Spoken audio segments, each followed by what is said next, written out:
Hello, I'm Charlotte from Creative Wilderness, and welcome to Brand Stories, a series that's going to go behind the brand of some of the amazing entrepreneurs, business owners, and startups I've worked with. I'll be asking them how they found the whole branding process, why building a brand is so important, and a story behind their brand so that you too can feel empowered and inspired by their brand story. So, let's hear the brand story. Welcome everyone. This is another one of my brand stories, and I'm so excited that Lucy from Lucky Cloud is joining me today. Hello, Lucy. Do you want to Hi. introduce yourself and tell us a little bit more about you and obviously your amazing brand, Lucky Cloud? Thank you so much. Yeah, first of all, thank you so much for inviting me to have this little chat with you. It's been so lovely to actually interact with somebody again, even if it's only by Zoom. So yeah, my name's Lucy. I am the founder of Lucky Cloud Skincare, which is a vegan-friendly, cruelty-free, and natural skincare brand. I founded the brand in 2015, so it's been running for quite a while now.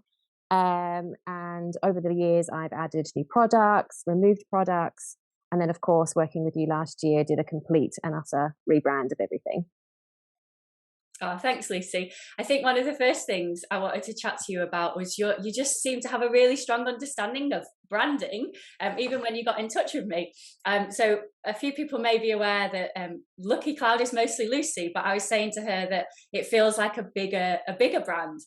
So I just wanted you to talk to me a little bit about, kind of your understanding of branding and how you feel about it. Sure. So, I mean, that's lovely of you to say. I don't feel like I I guess because I've been running my business for, or when I sort of first met you a few years, by then, I guess I had a better understanding of branding and marketing and business and stuff, as opposed to when I first started, which I was absolutely fresh faced and had no idea.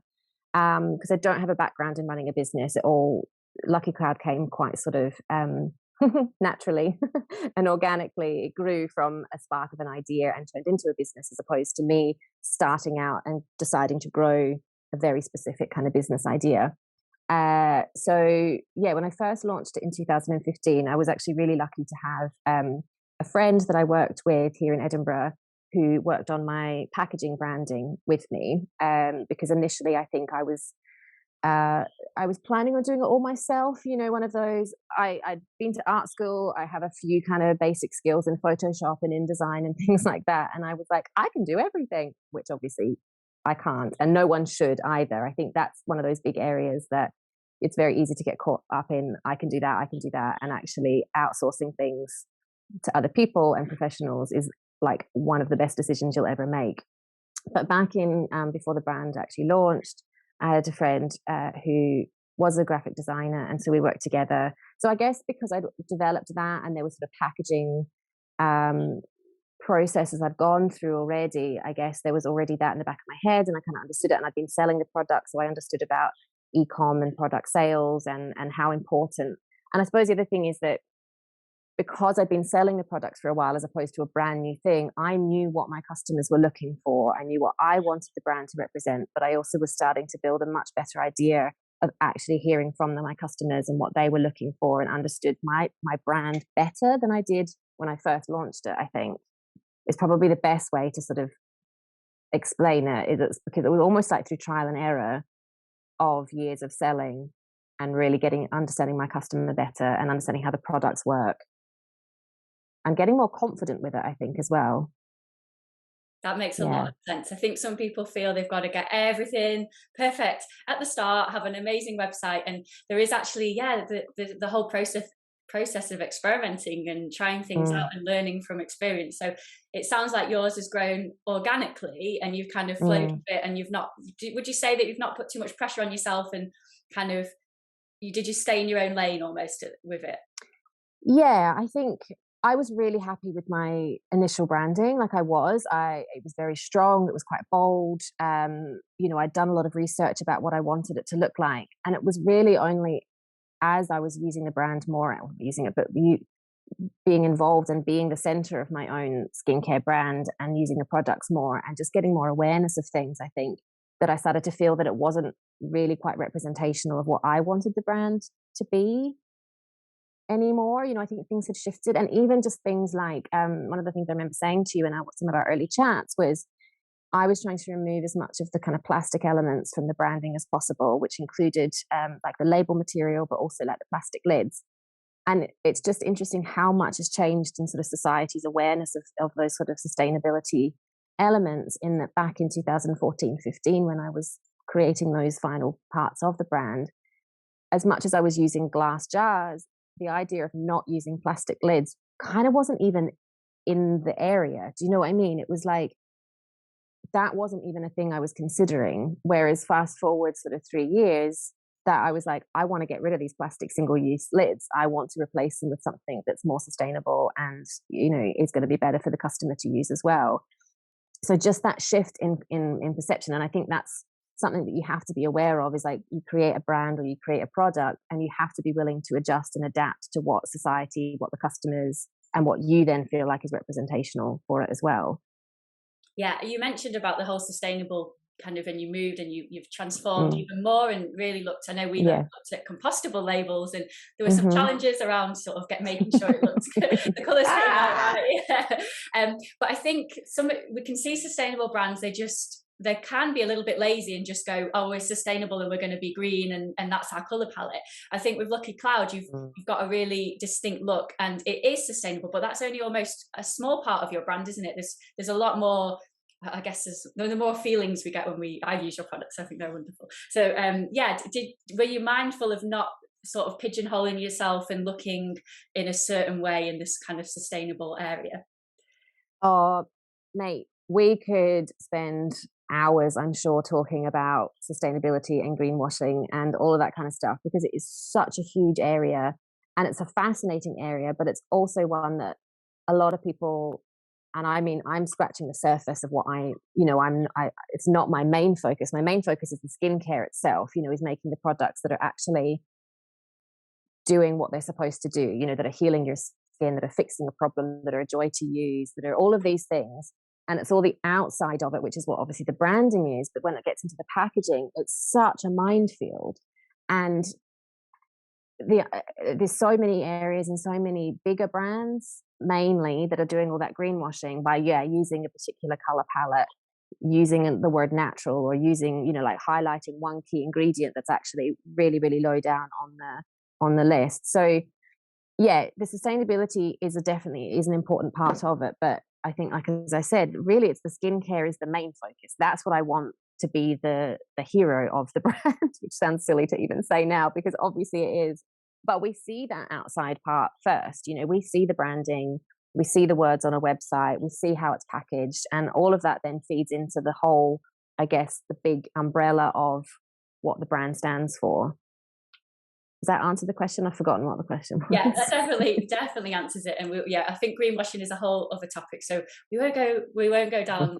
Let's not get into that one yet. I think it's great to have obviously sustainability as part of your brand, but obviously your wow is more about the skincare, and I speak about finding your wow, and I think that really makes it different. So when you come across Lucky Cloud, it's sustainable, but there's some extra stuff. I think that brands really are moving towards realizing they can't just be sustainable. They need to show more of the things that they're doing around their branding. I guess the next topic, we spoke about it very briefly at the start, but a lot of the brands I work with and people that do my course are saying, oh, it's just me, but then I want to be a bigger brand, but then I feel like I'm not being authentic because it is just me. So, and I had that kind of thing about creative wilderness, but then it is often just me. But I think your brand feels big, like a bigger brand, but also it has that kind of boutique feel, and it's just you, and you're very vocal as the founder behind it. So how was your journey? Like, did you decide at the start that you were just going to be you, and was Lucky Cloud going to be a bigger thing? Or do you want to chat through your journey and the decision making behind it? I mean, again, it all has to kind of flow and ebb depending on what's happening a little bit, because when I started it, it was just me, and I mean it is still just me, but it was me. And it's like, okay, I'm starting this little brand, and it was little, and I still had a full-time job, and it was small, kind of in products, but it was also small the way I thought about it, I think. Then when I started working on it full-time, I kind of made a conscious decision to stop saying I and start saying we. I wanted it to sound bigger. So I would say, we're doing this, our products are that. And that was good for a little while.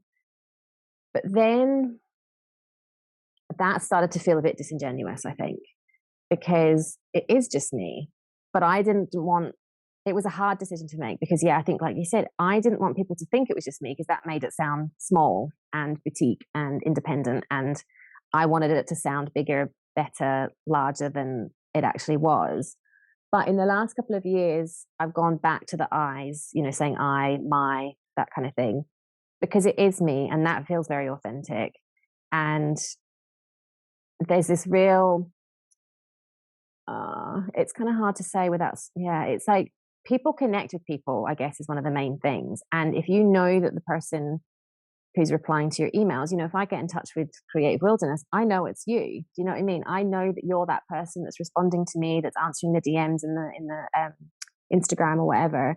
And that feels really connected with people. And I think people respond really well to that as well. And I've been doing a lot more work on marketing in the last sort of 12 months and really, really pushing that because it is me. And I want my personality to sort of shine through as well and make people not feel like they're just contacting a company, and I've noticed how much that does seem to resonate with people because I'll get people messaging me or emailing me and they use my first name and they talk to me like they know me and it's lovely, and I feel like, and then they feel like they can come to me and ask questions because again, we're talking about something that is it's a product that traditionally, or a brand of product traditionally that you would always have gone into a shop. You would have gone into a pharmacy. You would have gone into a supermarket. You can touch it. You can hold it. You can smell it.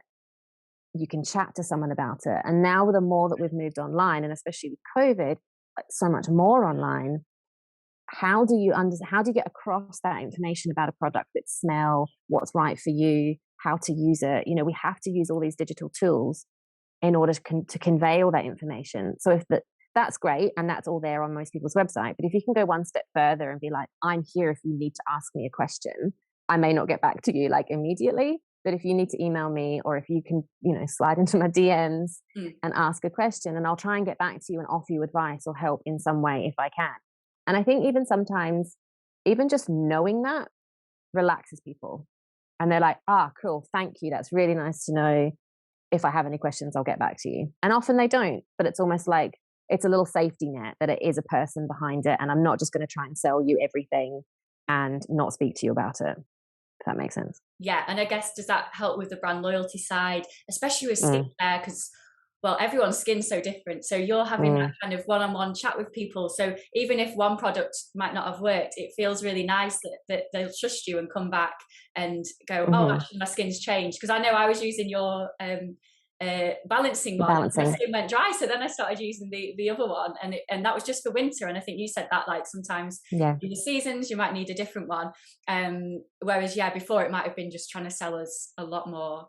So I love that approach, and I think it's seeing that there's strength in our smallness and our independence. I think there's a bit of still a fear of people seeing you just sell on Etsy, or you're just like a little tiny market, which a lot of people start off as. But actually there's brands now doing it really well, people like you who it's just you, but actually you're showing a great example of how to be an amazing brand and almost take on some of those bigger people. Have you had any examples where people have been really big brand buyers of skincare and then they've come to you, and any like little tales of what attracted them to you? Do you know, I've never, I do, and it's, I kind of don't want to slag off any big brands. Yes. I think maybe something you'd find in your department stores. So what do they say on like the BBC? Other brands are available or something. Yes, no, I have. There's definitely been some people that have gotten in touch and asked or said that they've used a particular, facial oil before and then tried mine and like it more. And the thing is, its skin is so personal. And so, like you said, you went from balancing to nourishing, and you might go probably back to the balancing at some point. Our skin changes. It changes with weather. It changed over in the last 12 months for a lot of people because of stress, working from home, not being outside as much. People getting in touch with me. The masks, everyone's mask need was going like off the chart. So diet, stress, hormones. There's so many things that can affect how our skin is feeling from one time to another. And so you have to be able to be a bit more flexible sometimes with the choices that you make. And so for some people, they'll find something that works for them now. They might revert back to another brand. But yeah, it is quite like, it's amazing when someone says, I've used this insert big brand name and now I use yours and it's 10 times better for me. And, you know, I'm a convert. Or I use this product from this brand. Do you have something, you know, I like these products of yours that I already use, but do you have something that's similar to this product? And then I'll go and have a look at its ingredients, see what it's for. And I'll, you know, if I do have something, and I can suggest and say, this might be suitable for you. But then also, like, I mean, I do the mini size products as well, which is a great way of people trialing stuff. So again, it removes some of that sort of the risk, I suppose, of investing in a new product that might not work for your skin. And you can start small, if that makes sense. Yeah, I think it is. It's a nice accessible way in of trying things out. And then I gave like one to my friend when I was like, oh, that one doesn't work with my skin, and she loves it. So it's a really nice way of gifting the mom. Totally. So I guess, how's branding helped your business? Do you feel it's kind of supported you? Have you kind of on your journey? And I guess there might have been times when you felt frustrated with your brand. But I suppose, how do you feel about branding and how it's maybe empowered you, if it has? Oh, absolutely. And I think I was thinking about this sort of before we got on the call, and I think it just gave me the confidence within my brand again. And because I felt that I had the initial branding that I loved, but then as I was introducing new products, everything started to feel a little bit disparate. You know, it wasn't all connected. And so I really wanted something that I felt I could grow on. You know, I had a really good solid base, and having that confidence and it feeling more representational of me and of where I want the brand to go. I think that's the main thing, of feeling really confident in what I've got and wanting everyone to see it and wanting everyone to use it. Devin, have you noticed any sort of concrete things that have that happened as you felt more? Because I think we are our brands in some ways, aren't we? So when we feel confident, I certainly, when I feel confident, I am proud to share it with the world, and then people come back to me more. And I noticed that more clients got in touch. For me, I think it was when I got my photography done, and that was a big shift, because I felt like I was actually putting myself out there, and it was something I knew I wasn't proud of at the start. I was like, oh, it's not quite right. And I think it affects how you put it out there in the brand. So have you got any examples of you suddenly feeling more powerful, or feeling a bit like about your brand? I think it's just all of it coming together, because obviously I got in touch with you really initially just to get a quote, because I was like, I discovered you from Tash. I think she'd, with the Kind store, who was one of my stockists, she'd done a branding with you, and I remember seeing her new stuff, and I was in love with it, and I remember just staring at it and thinking it's incredible. So I emailed her and I was like, I absolutely love your new branding. And then she sent me your details, and I was like, oh, that's a big investment. I don't know what to do. And I sat on it for such a long time. And then I thought, well, you're never going to be able to make a decision unless you just email her and find out. And then you'll have a ballpark idea of like the costs and all that kind of stuff. And so obviously we ended up working together, which was probably like such a great decision. But it's having all of that, that's kind of like the ball rolling of getting all of that branding done, making some tweaks to the packaging, which we worked together to source and all that kind of thing. And then it was like, well, now I've got this, I want to invest in photography and have it, because I felt so confident and proud of it, and everything sat so beautifully together that suddenly I was like, I want everything to be beautifully photographed as well, and have that bank of images. So found a photographer, and I've done that. We've changed the website, and everything's kind of fed into each other to create what now feels like a really cohesive brand, as opposed to sort of like a thing here and a thing here that does kind of work and everyone loved it. But I was feeling like I was getting further away from what I wanted it to say to people, I think. And it is a big investment. And I think, say websites, photography, branding, they are big investments, but I think they're powerful, aren't they? And it's shifting that, seeing it as an investment, and actually, in 3 years, it's still going to be paying off. But the initial, is quite it's sort of scary. It is. Yeah, it absolutely is. But I think also it's sort of like the branding process with you was like this much, and you kind of do that. And then the next step is like, okay, it's the packaging. And I do think I did create a spreadsheet at one point, just to look at all the costs coming up. And then I was like, but it's just you chip away at it, you know, and it's sort of like you do that bit first and then you do that bit, and it's 100% an investment, and it's totally worth it, like totally worth it. Yeah. I've been doing a bit of kind of work on investing, investing in your business and seeing it as something that's valuable. And I definitely feel like when I do invest in my business, Mm. it does come back, because I think then it's Mm. showing other people that I respect it and I want to get really good, like good quality things. Yeah. A few people who maybe listen or watching are maybe starting out but have dreams of getting into wholesalers, because I know that your stocks are in a lot of kind of well-known wholesalers, especially in the kind of ethical and sustainable beauty brands, and you've won awards. Have you got any tips of that? Because I think branding, obviously the wholesalers want something that looks a little bit more cohesive, don't they, and that's going to look good on the shelves. What's your experience been like with wholesalers and packaging and their requirements? Well, interesting. I mean, interesting time to have launched a rebrand in that respect, because with COVID, I lost a lot. Like all of that area really shut down for a long time because all the shops shut. You know, everyone's shops. Some of them went online. Some were already online, which was great. But it has shifted that sort of style of selling for me quite a bit. But yeah, 100%. It all ties in together. It looks beautiful on the shelf, and that's the other thing they want. You know, like I was saying before, that when you're selling through digital means, like on a website or Instagram or something, you can only show the packaging. The next step is if it's in a shop, then people can pick it up, they can see it, they can touch it, and it all feels, brand and product representative, I suppose. But yeah, definitely whether it's applying for awards, all those things. Obviously, the product itself has to be good, but again, I just keep coming back to this kind of pride and confidence within it that makes me want to share it and send it to people, and everything being cohesive from the jars to the boxes to everything. And even, I was thinking about this as well, like all of the assets that you create and offer up. So, like all the Instagram story templates, everything's there.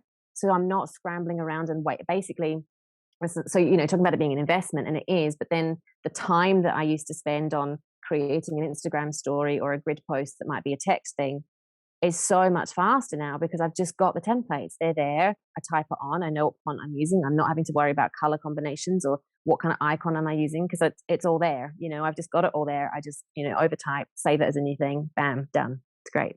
Oh, that's amazing. I think that's, you've perfectly described the difference between, when people just get a logo designed and actually a brand identity, because a brand identity is much more of an investment, but the kind of thought that goes into it and how things work together. I mean, it's good to hear, your posts always look wonderful. I'm always like, yes, it's definitely. Well, I've got a printout of my my colors, like from the brand book. I just have it literally sat next to me on my desk kind of all the time. So anytime I'm creating anything, doing a new Instagram post, putting a color in, I'm just like, boop, get that out. That's the color code. Boop, put it back in. So yeah, it just makes things so much easier, so much straightforward, speeds things up, and it looks cohesive, which is obviously what we want. So yeah. And I wonder, have you got any like next couple of year plans for Lucky Cloud that you want to share with people, or is there anything exciting that you've got in the making? I mean, I'm always wanting to try and like work on things. I've really been focusing, like really just drilling down on the sort of marketing side of things in the last 12 months, just to sort of push the new branding, to push that kind of the brand message, I suppose, a bit more, and just to drive that more of that online side of things, because that's where so much more of our time is spent these days. New products are always, bubbling away in the background. And the main thing is just to keep providing like really great service for people, great products, great service. I'm always interested. I'd love to hear from other people what they're interested in terms of new product development or what kind of things they are after, because I kind of love playing around with things and developing new things, but also there's no point in me making something that only I want. Do you know what I mean? It needs to be what the people want as well. But yeah, just keeping on, I love what I do, and it's just amazing that I get to keep doing it. It's great. I love it. Your brand just feels very rooted. So I don't feel like you follow trends, and you're not it feels quite calm almost in your approach of, you wait and you do things when you're right. I know you did a sunscreen series, and I was thinking like, oh, you're going to do a sunscreen. Obviously you've got, you reflect on that, don't you? And you don't, because it's probably easy to just completely listen to all your customers and think, oh, I've got to do that, I've got to do that? Do you spend a lot of time reflecting? Like, do you go for walks? Is there anything that you do to kind of help reflect and think and mull through things? Yeah, I think just sort of spending time. I don't like to rush things. I don't want to put out a range of products or a new everything for the sake of putting out new things. Um, Very much like to take my, I mean, the thing is that without getting too bogged down in the boring side of things, the process of releasing a new skincare product can be quite lengthy, because there are lots of, and rightly so, rules and regulations that you have to adhere to, which is good. But equally, I don't want to create a new product that's okay. You know, it has to be good. It has to be great. It has to do what it's supposed to do, because that's the feedback I get on the range, is that like it really works and that it's amazing to use and it's joyful and it's like a spa-like sort of thing. And if I'm just going to go, let's just create a whatever, throw some ingredients together because it'll be fine. It's like, no, it needs to be really considered and thoughtful. And then I'll test it on me. Then I'll get other people to test it. Then we'll tweak it and then I'll release it. I mean, maybe for some people that like it might be too slow, you know, like it might be, maybe it's a better approach to be faster, but that just doesn't feel right for me. It doesn't feel natural to kind of bang out a whole new heap of things unless I feel really confident that it's going to do what it's supposed to do. And I like that there's not there's not too much choice, because it's quite overwhelming sometimes, especially with beauty products. There's so many different options that you're kind of overwhelmed. And I think yours is really nice and simple, and like the branding and the packaging also, it's really clear of what you get from that product and how that product's different. So it makes the decision making process nice and easy. And I think that's like whole brand experience. It was like, I know we spoke about it being very joyful and uplifting, and that you carry that on, don't you, really, in everything that you do. It's not just, it looks like this, but then actually the experience of dealing with Lucky Cloud is really frenetic and fast paced. So it's a nice example of really carrying that whole brand experience through in every single thing that you do, even when you send the emails. So superstar brand. Shucks. I think the last thing I was going to ask is your top 3 tips for starting out sustainable businesses. That's a tough one. Research, definitely. There's always so much to learn, and it's very overwhelming. So I think probably like start small. You know, don't try to do everything. Don't try and tick every box.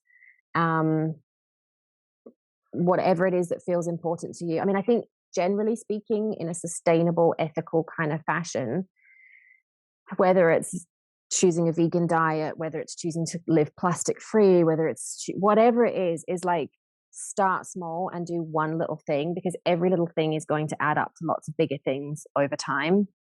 You know, like I think there can feel like a lot of pressure to do everything as an individual, or a brand. And I think that's so much pressure on ourselves. And it's unattainable, I think, as well, because you're unlikely to be able to make all these changes or implement everything all in one go. I think making small changes slowly is a much better attitude to have and is achievable. It's like building habits, you know, you do one little thing every day and then you add another little habit and then you do that every day. And it's slower and it's more conscious, I think, is a much nicer way of doing it. That's only 2. I think it's an amazing tip, and actually as a sustainable business, because you can feel so overwhelmed that everything that you do is not ever going to be good enough. So I think it's great. It's just to start small. And I know you touched on that earlier. You sort of said, you know, people want to like create a brand and have everything perfect, ready to go. And it's just, you need to be happy with it 100%. You need to be proud and happy with whatever you're producing. But equally, things can be changed, things can be tweaked. You can release something and then tweak it later. You know, don't aim for perfection as your first starting point, because you'll never feel ready. You'll never get anything out there and never actually launch anything. It's better to get something started, get it out there, get people using it, and then shift or change if it needs to be. Yeah, I think it's a great idea, because you don't even know how people are going to respond. So it's almost at the start just to be a bit more relaxed and flow with it and just see how people, because you might think that people are going to hate this one thing, and actually that's the thing that they really love about your brand. I remember when I started, I wasn't really sure about sharing like nature and hiking. And actually that I was like, oh, people don't care about that, but actually that's what people have really, even though it's not really to do with branding, but it really inspires what I do. So I think, like you say, just some things just come out of the blue, and you can sort of, yeah, I suppose it's more about trusting in the universe with it a bit more. And Love that. Yeah. the sustainable side is just to take it small. And I've certainly stepped away a little bit more from sharing lots of stuff around it, because I think it is overwhelming at the moment. And Yeah. you know, when you hear all the bad news about it. So I think just focusing in on your small thing. I know I had a friend, she just decided to just look at her beauty and the makeup, and then look at that, and then make sure she shifted to, you know, cruelty free and plastic free. And that was like her small step, instead of going, right, I'm going to completely change everything and not fly and, you know, and not buy any I'm going to plastic. sell my car. I'm never going abroad.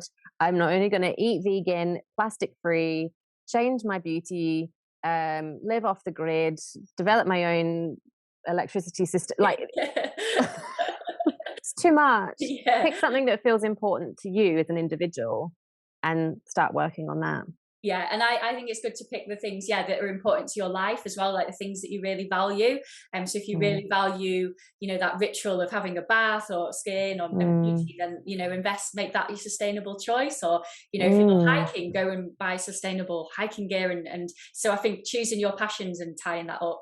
I love that. That's a really nice thing, way of kind of framing it, and a way of sort of going, giving somebody direction in which thing to focus on first. If it is it food, is it hiking, is it nature, is it skincare, is it whatever it is, pick that thing because you enjoy doing it, so you're going to feel even better from making those kind of swaps. And otherwise it becomes a bit of a chore, doesn't it? And you kind of it feels heavy and sort of something. And there's enough heaviness in the world at the moment all the time anyway, so you know, it's one thing I certainly don't want to do is make anyone feel pressured or guilty in any way. You know, I want to make people's lives better, not make anyone feel guilty or bad about their choices. So yeah, I like it. I love it. Do you want to show, I know some people might be listening, but if they can see the screen, have you got any little examples of your products you can just quickly hold up?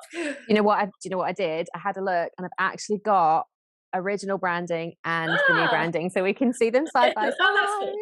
I know. I was like, oh, I can't believe I still have some old jars. So this was the original.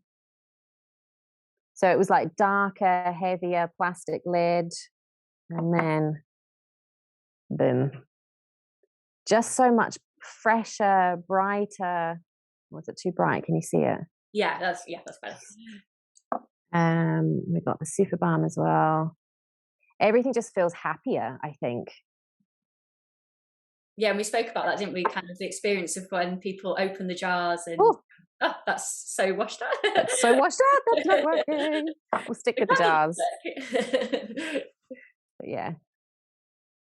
But yeah, aluminium lids. It's hard to see on this as well, but the material on the labels as well is what's really lovely and quite textural too. Yeah. It was so we used compostable stickers, weren't they, that have that really nice feel to them. And Lucy didn't have a full rebrand, so she was already sort of had her brand, so it was more about refreshing it, wasn't it, really? And it was, people probably, I know you were like, well, actually my labels are okay, and everyone was like, why do you need to do it? So it wasn't a case of hating or anything what she got. It was more just enhancing it and bringing it up to where you know Lucky Cloud was at the time. And like you say, you'd gone on the journey. It's been amazing to chat, and I think so many useful tips from it, and just to hear your journey. And it's really inspiring that it's just you, but you've made this amazing brand, and you're winning awards. But not only it's not all about the awards, is it? It's like, I use your products and I absolutely love them every night. And when I go in my camper van, it's kind of like, it makes me feel so much cleaner when I used your cleansing balm or washed it off. So that's just a personal thank you from me for just keep creating those products. Because they and thank you for being such an working with you was so lovely. And I think we're just sort of saying about it being an individual person, you know, like we're individual people. We're two women on, you know, in different parts of the UK. And, you know, coming together to work together, it feels personal and it feels important, and it feels, you know, it feels good to support another small independent business. Do you know what I mean? It's like, And I try and choose other people, and brands. I think I really think now about the brands now that I choose to even purchase from, or even work with. I try and make sure that the people that I really share like values with, because it's like we're empowering each other. So I thought that's a lovely note to end on. Thanks. So would you like to just share where people can find you? Obviously, if they want to buy your products, or keep updated with you. So the website is, it's all quite simple. The website is luckycloudskincare.com. I'm on Instagram at Lucky Cloud Skincare, and on Facebook as well is Lucky Cloud Skincare. Oh, perfect. And I'll drop them into the notes below as well for anyone who couldn't get that quickly enough. But yeah, thank you so much for joining us, Lucy. And thank you. Yeah, have a wonderful day. Thank you. You too. Thanks, Charlotte. Bye-bye. Bye.